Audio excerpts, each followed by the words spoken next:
Hello, everyone. Welcome to Honey Drop Media, episode 1. I am here with Brian Cruz. He is an entrepreneur, social media specialist, and Bitcoin and cryptocurrency enthusiast. So we met actually at a meetup, right? For Yeah, it was crypto cooperative. Yeah, That's the okay. name. Yes. So what should we know about cryptocurrency, Bitcoin, blockchain? When I first started with crypto, I was all about all the coins. I was like, all right, yo, screw Bitcoin. We're gonna go in. Let's get in on this Stellar. Let's get in on this with a Tron or insert what they call altcoins into it. And it's like this is way better than Bitcoin. And then I started doing more research into economics, particularly what they call Austrian economics. It's kind of the old-fashioned laissez-faire. I'm sure if basic economics, they talk about that. It's like mostly free market, no government interference, all that kind of stuff.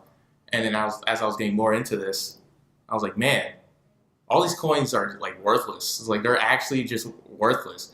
They kind of except Bitcoin, and the reason is that one of the prime benefits of Bitcoin is that there's no central power or central entity that has any control on the supply.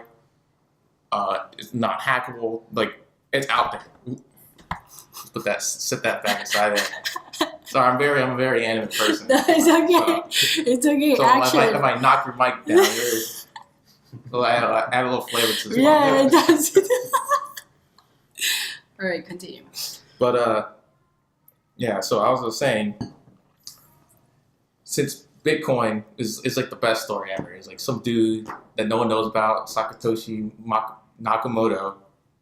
He made it. No one knows who he is. He released the coin, disappeared. It's the best. It's like the best thing I ever happened. Like no one knows. Style. No one. Yeah, ninja style. Like no one knows why it happened. It's just there, and you have to accept it. And nobody has that same power as the creator because no one knows who is the creator, right? So, but all the other coins that aren't Bitcoin, they started out from like a group of people and said, "Hey, this is our viewpoint of blockchain. We're gonna do it our own way, and then we're gonna make it our own decentralized." But there's still a group of people controlling what this coin does and do. So it kind of goes against when it advertises a decentralized coin. If any coin that you read or says, "Oh, we are decentralized," like no, you could go in, convince 51% of the people who own the coin that you want to do something, and then you can make that change. It's like that's not decentralization. It only takes like one person to change the world. You have people, you got your Mussolinis, your Adolfs, your Stalins, and it's a little extreme example, but that kind of influence could happen in crypto. So once I start getting into that, I'm like, man, all these coins are junk. And I'm like, anybody who buys all these, they like to call it shit coins. I think it's hilarious. These 2,000 shit coins. I look at it like, oh man, it doesn't have that long-term value of Bitcoin. Right. But so to close the point is that buy Bitcoin. Buy Bitcoin. Buy Bitcoin. Go buy some. Just buy Bitcoin. It really is going to change the way how we view money or how we exchange value to one another, and just kind of ignore everything else. Okay. All that's just I consider noise. I still hold those coins here and there, but more so to make more Bitcoin, not because I more so believe it. Okay. So essentially, Bitcoin is the future. Yeah, it's that's our it. future currency. Future currency. And if in the book I was referencing to, it's called Bitcoin Standard by Samus Safadine. Mm-hmm. No, Amos Safadine. He's Lebanese. Mm-hmm. Had 4 years economics down in Lebanese, and then came to New York, and then he went back because he he wanted to learn more about Austrian economics, so he went to this economics school in Austria. And then he discovered Bitcoin in 2014, and he was like, oh man, this is like a libertarian's wet dream, which it is. If you're a libertarian and you heard Bitcoin in like 2012, 2014, you're like, bro, this is like the greatest thing ever. But yeah, that's so what, definitely buy Bitcoin right now. oh yeah, Right now would it be went like- down to like 6,200, and then it just went down, it went back to like 6,500. So there's Because I just heard that it's volatile. yeah. Yeah. So that's one of the reasons I was a little, iffy Okay. about it because of that fact. So, I was wondering, can you trust it? Is it something that we can trust? Can common people trust this, Mhm. Because not everybody has that extra income to invest. And then potentially you lose it. Yeah. Exactly. So that's why I usually tell people, well, let's look at this as an investment. You're like, all right, I'm gonna put a little bit of money. If you already have your investment set up, I would just recommend it's like, all right, whatever you have your savings, get 1% of that and put it into your Bitcoin. Mm.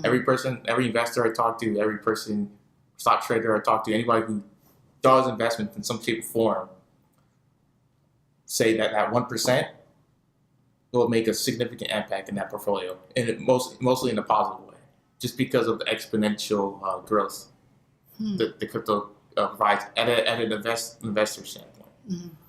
But in terms of crypto and why it's kind of volatile, one of the main reasons is that there's no volume. Less than like 2% of the world actually know what Bitcoin is. Wow. Yeah, or I want to say like maybe like 2% actually have some form of crypto, and then like almost no more than 5%. I'm just paraphrasing. Don't quote me on this, but at being generous, 5%, less than 5% of the world actually knows what this is. Mm. So And it's our future. So yeah, exactly. It's the market cap is at $220 billion. That's like nothing compared to what the stock market or gold or commodities. It's like nothing. Like gold itself is a $7 trillion market. Like trillion, yes, $1 trillion market. I thought for some reason I thought it's a billion. I was like, wait a second, that doesn't make any sense. Yeah, and that's just gold. So whoa. And what about blockchain? okay, blockchain. It's all right. I'm gonna show you what a blockchain is in a physical All right. form, and it's just a crazy buzzword. All right, so I got my little notebook here. All right. So your name is Maite. Mm-hmm. Kenan.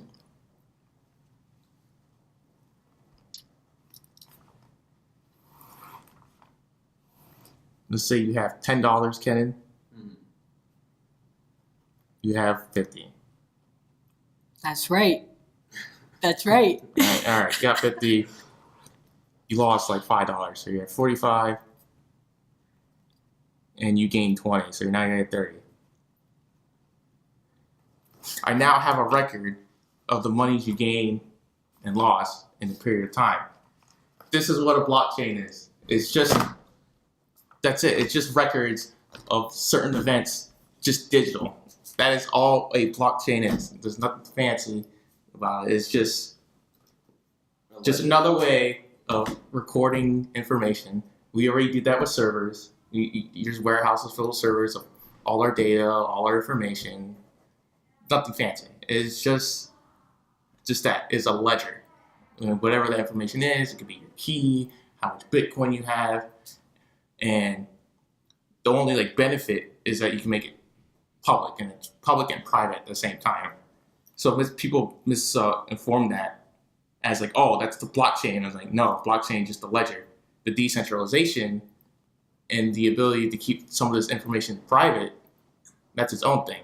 Mm. So you have all these banks and companies like Wells Fargo, oh, we're investing into blockchains. Great, you invested into a digital general ledger that I could buy a real ledger at an Office Depot for $10. Like, great. It's not a revolutionary idea. It's just a fancy buzzword that's like, oh, we could do everything on the blockchain. And like, we could do all this stuff already. Yeah. It just sounds cool and revolutionary. I just thought that it was that you had more control over your money, and it was in your hands versus the banks. That's the point of the blockchain. Is like, all right, we can make this ledger public that everyone can see. It's just a ledger. That is the block. The thing that you mentioned is like, oh, it's like your own Bitcoin and your own. Like, it's all public. You can see what's going on. You have, or you could decide to have your own privacy. That's have their own other terms. You get privacy, decentralization, all that good stuff. That's their own. That's not blockchain. No, blockchain is just a ledger. It's just what I showed you. Okay. Just digitized. Okay. That's it. Yeah. Blockchain is nothing fancy. Because remember at the meetup, they were talking about blockchain like it was gonna change everything. It was gonna change even the way the shipping work, the delivery of the products. You remember that? Yeah, and I was like, no, it's and that it was going to take away essentially like jobs. Yeah, human labor. One thing like when going out to these kinds of events, both paid and like free ones, like anyone in crypto is like a cult. Like no joke. Like just think of any cult, any religious or not religious or whatever, they have the same like properties of like a cult. Like especially people with these who have that are cultists with like altcoins. If you talk to a person that invests in the Tron, like you cannot convince them that there is a shit coin. That is their livelihood. That is all they invest. They think Bitcoin is garbage. They are Tron followers, or it's Verge, Stellar, Ripple, whatever you name the coin. You got these people who are so dedicated that their coin will win. And they'll talk themselves out of anything, which is surprising me at first because I'm like thinking crypto. I'm like, all right, these are some smart guys and they're all computer geeks. You know, they very logical people. Nah, man, it's the same thing. Human nature doesn't matter, dude. You can be smart, dumb. Like all these humans are essentially the same. It's just now they're just smart. Yeah. Like quotations, but they still have that emotional attachment to these kind of things. Yes. Yeah, I understand. All right. So, what types of social media strategies do you use with your clients? What I use for my clients and for myself, I try to make the content as organic as possible. Like, how do you do that? How do you make it organic? Well, I try to for like social media. You want to, if as a business, you want to blend in. You don't want to come out as, oh, I'm trying to sell you this. It's like, oh, I'm going to talk about how great I am or how great my business is because no one cares.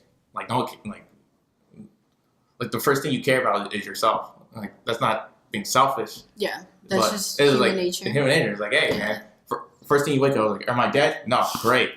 You're set, right? So when people go on social media or I'll say loudly on social media, whatever you want to do it, they're going through trying to find information on other people that will benefit them. And you're like, oh, what's so-and-so person? Or how's he doing? Or how's she doing? All whatever. You're doing it for yourself. Mm-hmm. How's it going to benefit me? Exactly. Mm-hmm. You're like, oh, either maybe could you care the person or you're trying to stalk, whatever your reasoning is. So a lot of problems I see with big major companies, I'm calling out Taco Bell with their Snapchat. They were like terrible. They spent millions of dollars on this like garbage animation that no one's gonna care about because all they talk about is like, oh, how great Taco Bell is. I was like, dude, no one cares. We all know what Taco Bell is. We've been there. Like, show us something that makes you, I don't know, relatable.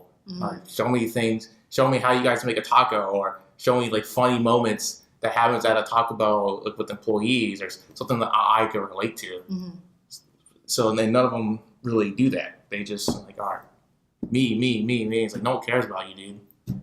So I try to do that as much. Like one instance, I do marketing for a semi-truck parts business, and I noticed that the followers, they all love looking at cool trucks, and I'm like, yo, cool trucks, hey, they like it, comment, they share it.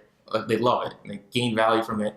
And all I do is like, hey, get a cool truck when you come in, take a picture of it, can take a picture of the owner if he wants to. It doesn't matter. That's it. People love it. Don't give them a flyer. Be like, oh, buy this part. Like, no, they don't. No, people don't like being sold. People want it in your industry. People want to see cool trucks, and they will refer to you as like, hey, this person has cool trucks. Guess what? They sell the parts that cool truck has had, and it comes back. So you want to do something organic and natural, like this podcast right here. A lot of I know podcasting or long form conversation are much popular now. People are willing to listen to more of this because it's real. They don't like going on CNN, Fox, MNBC, whatever news channel, because you get like 5 short minutes of like a crazy ass topic that cannot be explained in 5 minutes, and they cut out or they edit it so they can fit, or you get like those like 30-minute like talk shows, and like it's like no, you got the good old like Larry King, where Larry King is like, all right, I'll talk, I'll be completely neutral, do your thing. And you usually went on for I'm sure it was like 30 minutes to like an hour. Yeah, much longer like talk shows. It's not that anymore, and that's what people want. People want to relate to other people. Yes, I agree. Awesome. So essentially, bringing value to people would be a strategy to, gain a following, a genuine following, because that's what you want essentially, right? You want people that like you, like what you're doing, what you stand for, etc. Any other strategies that you use? Besides that, I could add on to that. Yeah. It's humans, we're reciprocal. Like I help you out, you help me out. I screw you over, you're gonna screw me over. So, it works both ways. So if you're going to social media and you provide value in some way, the goals that you want to be able, as someone as an entrepreneur, I want to provide as much value to you at the lowest cost for me possible. Whether if I'm doing something for free or if it's like something that you paid for. Yes. So it's one of the cognitive biases I've learned from Charlie Munger, Warren Buffett's business partner. He, even though he's not a psychologist, he was probably the third, fourth richest person in the world. But he had to learn the psychology because of the fact you can't be emotional when you're investing. You look at numbers. You can't let your emotion decide. Like, all right, you're gonna do this, or your gut feeling. A lot of people like to call it. And he learned all of it. He studied it, and now he's one of the richest men in the world. He understood his brain. He understood why he was why he was feeling certain things. And he went against his own human nature. Because human nature is can be self-defeating a lot of times. Okay. Yeah, I can agree with that. Yeah, and I could go like that's another. I'm going a little spiral on that, but awesome. Thank you. All right, so next,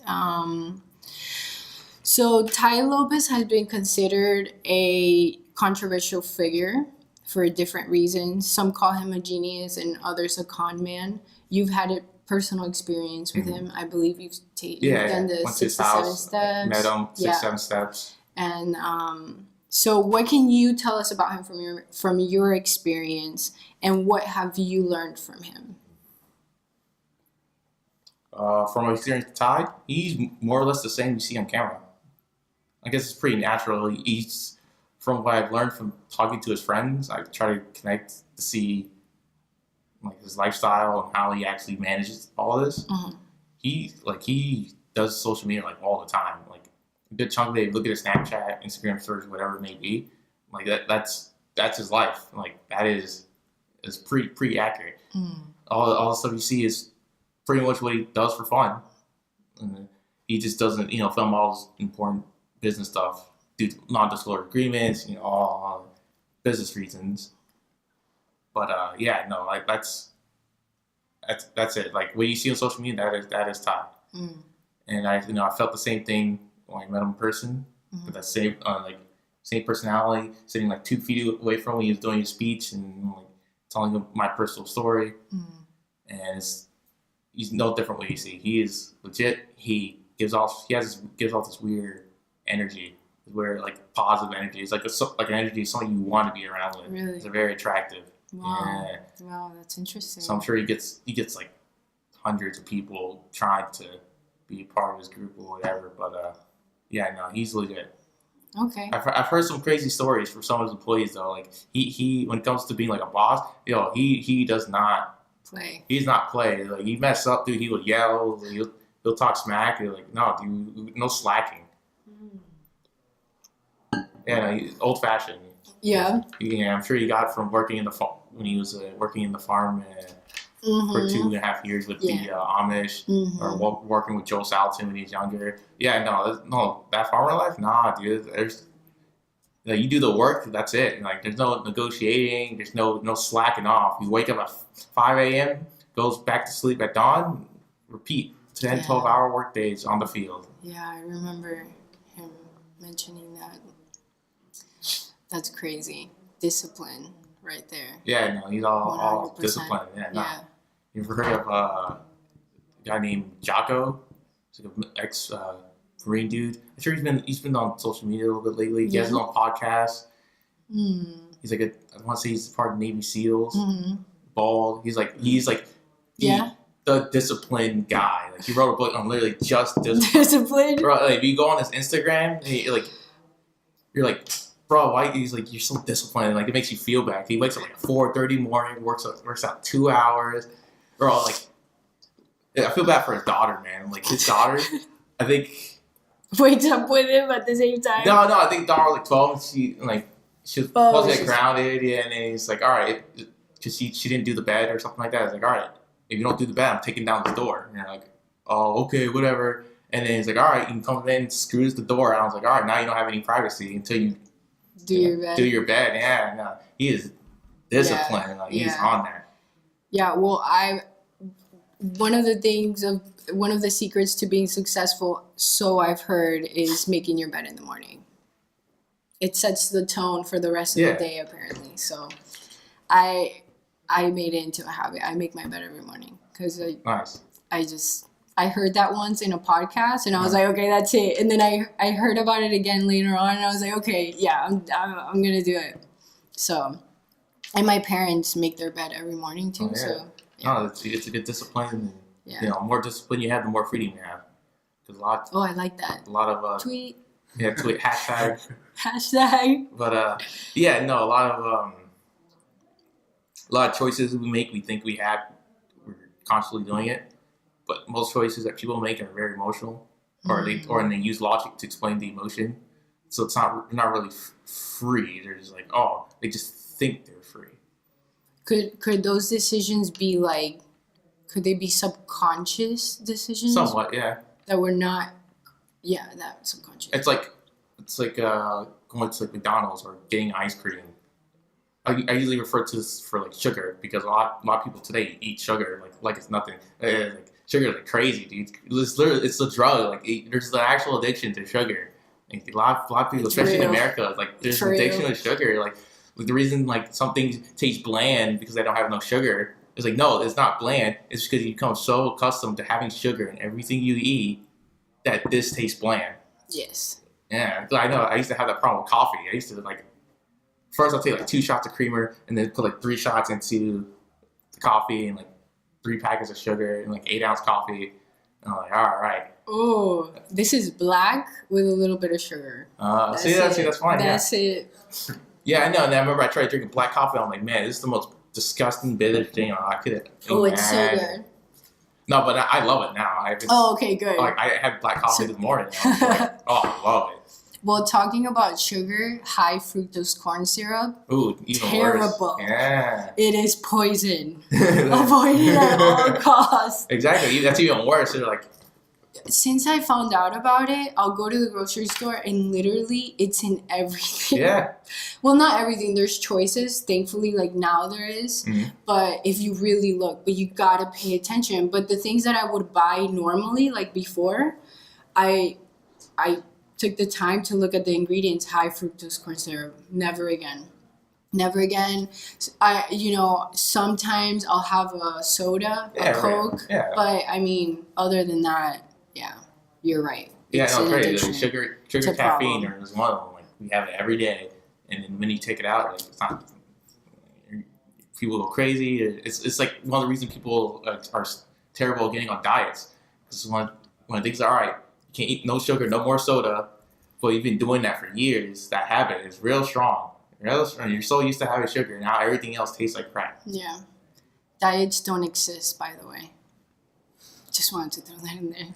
Oh, man. Oh, yeah. Yes. It's a lifestyle. It's a lifestyle. It's yeah. a lifestyle. Yeah. You gotta consciously eat every day. So. Okay, so how can you increase engagement on social media? So, for example, Instagram. Mm-hmm. How can you increase the engagement? You think about throwing money down, or you think about doing it for free? Okay, money. Okay. And for free, both. Can we do money first and then? Yeah. All right. So for Instagram, the best place to put your money on Instagram is through influencers. Okay. So you go to influencers. Let's say you're a chef. You have a YouTube cooking channel and you cook cool dishes, whatever. You're just starting out, and you find another influencer, another chef. Let's say maybe doing their own thing that has $50,000 on. He's like a head chef at Disney World, let's say, and all his followers are people who like his cooking, or they go to him as a connoisseur to get their knowledge or value from it, whatever that may be. You go up to this influencer, you're like, hey, I also do cooking. Here's cool dishes that I showed you. You could either hey, you want to give this a try, or get your opinion on it. I worked really hard. You professional. Or B, you're like, hey, I'll give you X amount of dollars. Can you post my dish onto your either your story or your page? Okay. And if people who do this regularly have like a system ready, it's like, all right, I'll put you on 24-hour story for like $100, or I'll put you on my Instagram page for 3 hours for $300. Like Conor McGregor, he charges. You want to be on Conor McGregor's story, you got to pay him $113,000 for 24 hours. That's like he's like 8. Let's get to it. I don't remember who's the top, but I maybe The Rock, maybe one of those A-list celebrities are up there. But I know Conor McGregor is like on number 8, and that's 113 or 113 grand just to be on a story. Whoa. So yeah, you got your levels. Yeah. I think it's like Floyd Mayweather is like up there as well. He's like probably in the top 5. Whoa. Yeah. Okay, so that would be money. Yeah. If you got that dollar bills, If you got those dollar bills, you got that moolah. No, but the value is there. Like I know people who they grow Instagram pages for a living, essentially. Mm-hmm. They're like, all right, I'm gonna make a cat related Instagram page and make it to 50K and they sell it off like $900.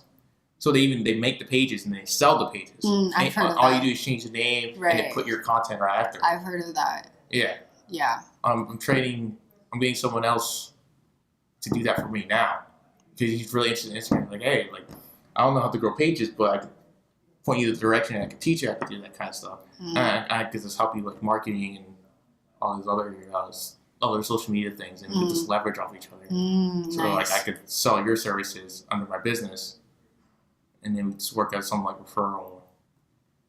So Nice. it's Nice. And it's pretty cheap. Like the amount of value you get from influencer marketing is tremendous. I've read that there's micro and macro influencers, and both are effective, obviously. But I recently found out that there was a separation, and that there was micro. Yeah, those are local. Right. I local influencers, like having someone in Orlando with 10,000 followers. It's great if the 10,000 followers are in Orlando, and they're just in Orlando, not from Cali, not Texas, whatever state or third world country, whatever. That's 10,000 people in the city of Orlando. I mean, every time to make posts, 10,000 people to whatever that niche is are going to see it in Orlando. And it's super targeted. It has tremendous value. It has more value than a page that has 100,000 random people. Yeah, that's what I read, that micro are usually better for your buck. Yeah, I know some food critics here, they do that. They'll go to restaurants like, hey, I'll post a review on my Instagram page. I have 10,000 people in Orlando who read my reviews. Mm-hmm. And like give them a free meal and they even pay them. I'm Nice. like, oh yeah, $500, perfect. To come in, get paid $500, and you get a free dinner at this 5-star restaurant. Like, dude, like what? Can I? What a gig, right? Right? Chilling. All right. So the next question was how important are influencers, but you guys, Right. All right. So free valuable. okay, good to know.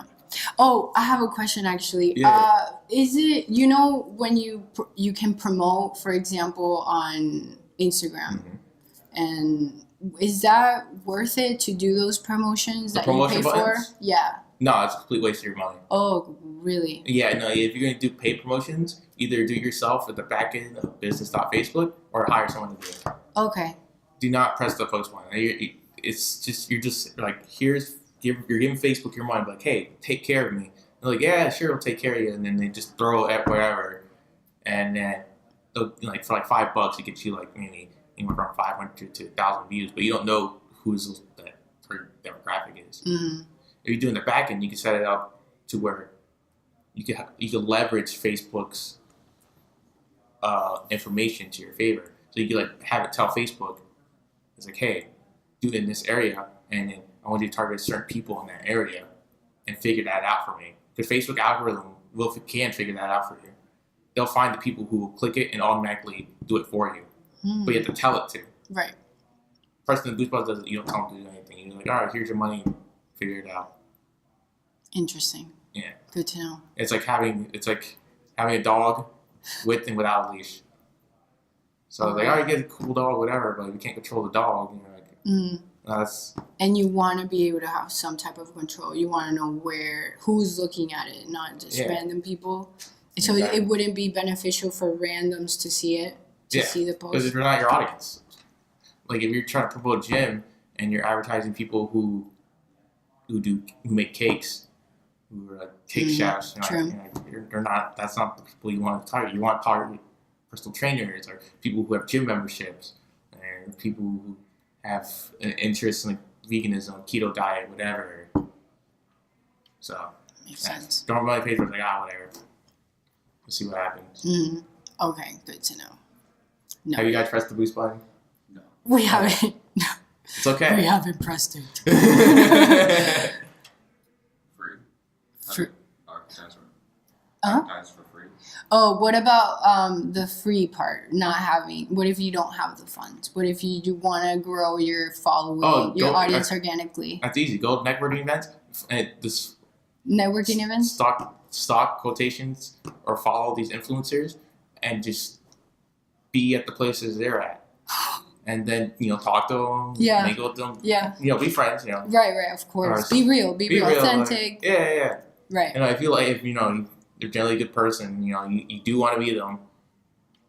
You talk to them like, oh no, I love your content, yada yada. I'm also doing the thing, and if they're, interested, if you provide some form of value to them, they're gonna give you that same value. Going back to what we talked about before, if you go up to them and if you can find a way to help them out, they're gonna help you in return, right? So you go to these influencers and help them out, whatever it may be. Figure out their pain points, figure out what's stopping them from growing, whatever that person is, and be that problem solver they're looking for. And then bam. And bam, and like, all right, you become good friends with a influencer who has 50,000 followers, and you have 200.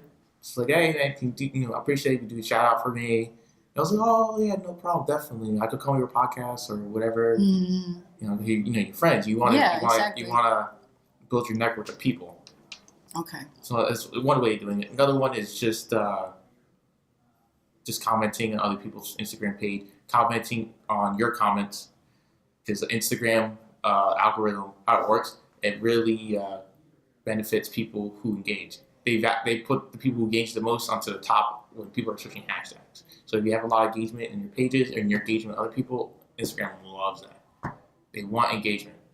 So you keep engaging, and over time, you're always going to put you on top. A lot of people just post random stuff 2 to 5 times a day, and they automate it, but they don't engage with their followers. They don't like their comments.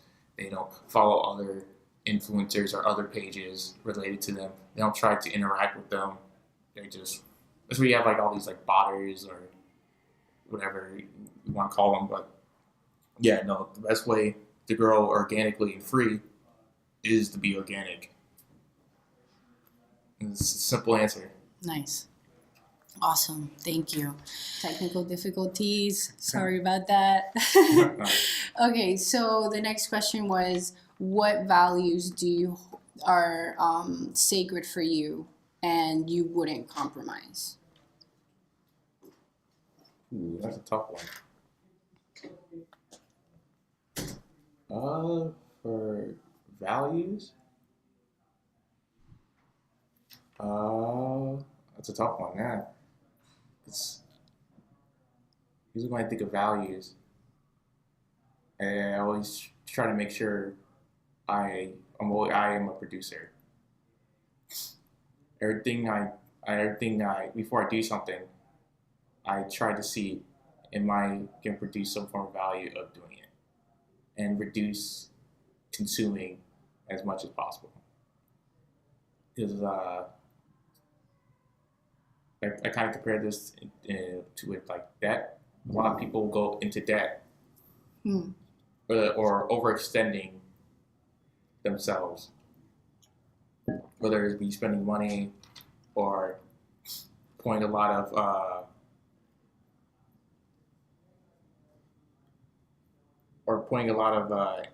let's say energy into something they're not really like. They don't really like to do, but they're still doing it. Or it's more so like a little like overconfidence kind of thing.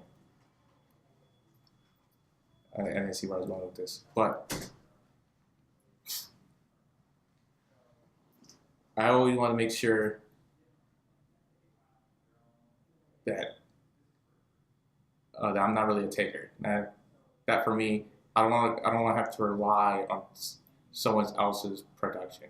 I want to be able to provide other value to as much people as possible and to myself, so I could give more. That's why you have the 1% of the world essentially. They have so much that they're willing to give. They produce, like let's say Bill Gates. That one person has saved thousands of lives, and particularly people in Africa with like malaria. He provides so much value to the world. If it weren't for Bill Gates, it won't be that the Gates Foundation?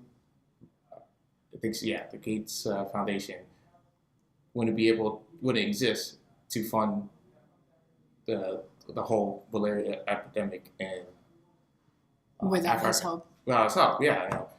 Or you could make the argument it's like, hey, someone else would have done it. It's like, but we don't. They don't know that. Maybe yeah. And like, I'm sure there's other organizations that are trying to stop malaria, but Bill Gates was the guy. And same thing like Elon Musk. Like he's the only person that's willing to invest money to go to Mars. So, like no one else is doing it, right? Yeah.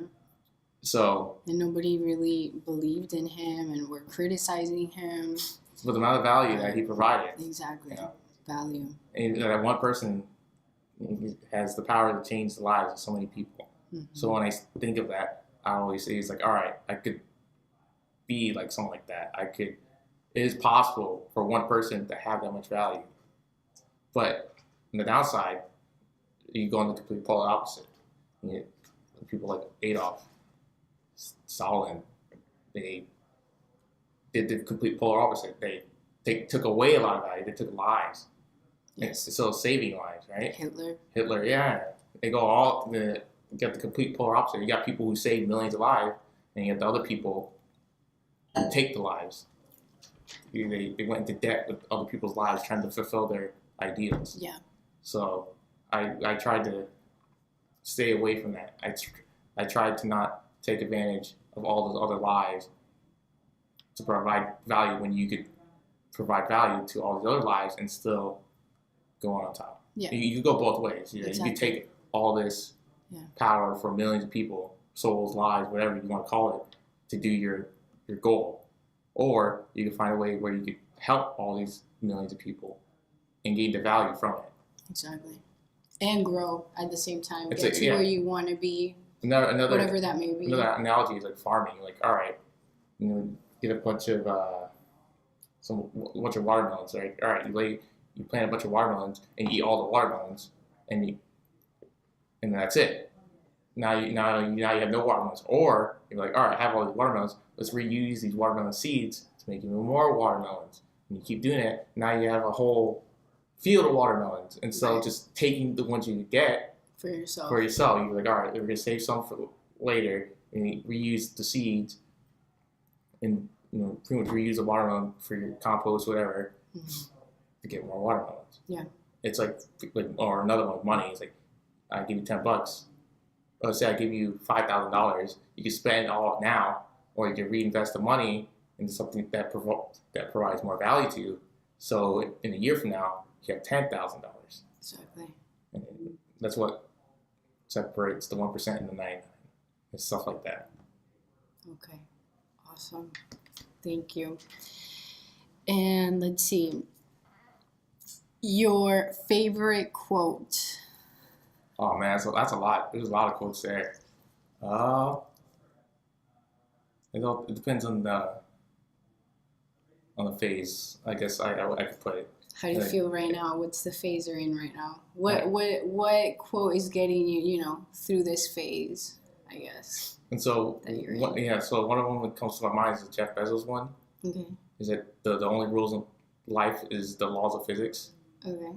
There's no government, no person, no law, or not law, but no rule that you either made for yourself or another person made for you.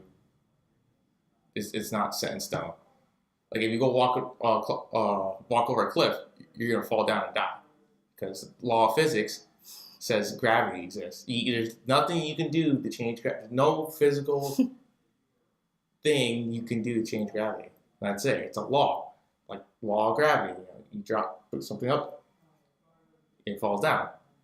But the way you feel, the way you react to things, the way things happen to you, you can play around that. The way you think, the way you act, you can control that to a degree.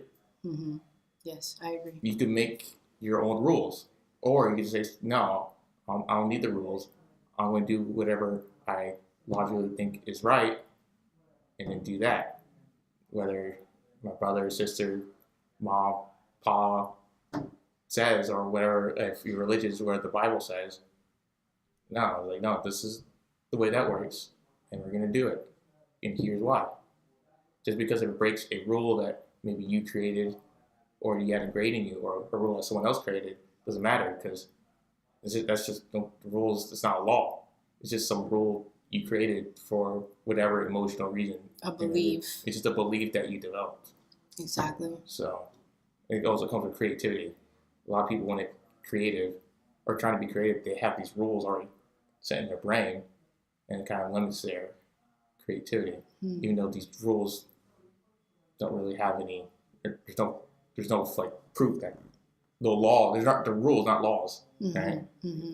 If they're as strong as the law of gravity, it'll be different. But the only rule in life is the laws of physics. Awesome. That's the only thing you can prove. Yes. I love that. I like that.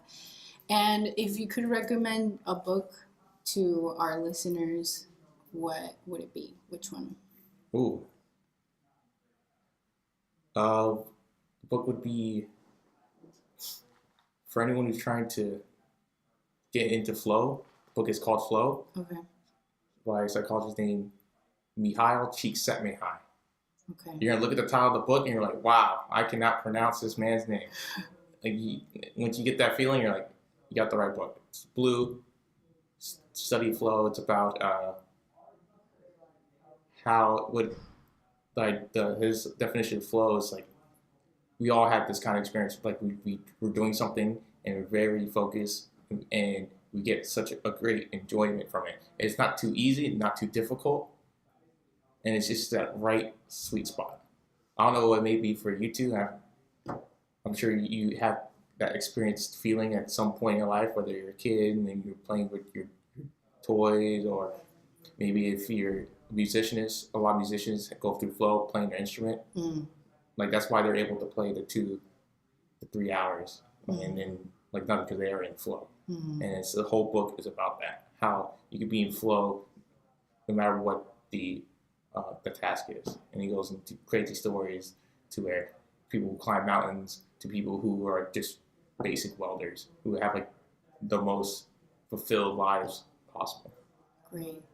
Thank you so much, Brian. No problem. It's been a pleasure having you. Our first interview. This is Podcast great. number 1. Let's Hey. go.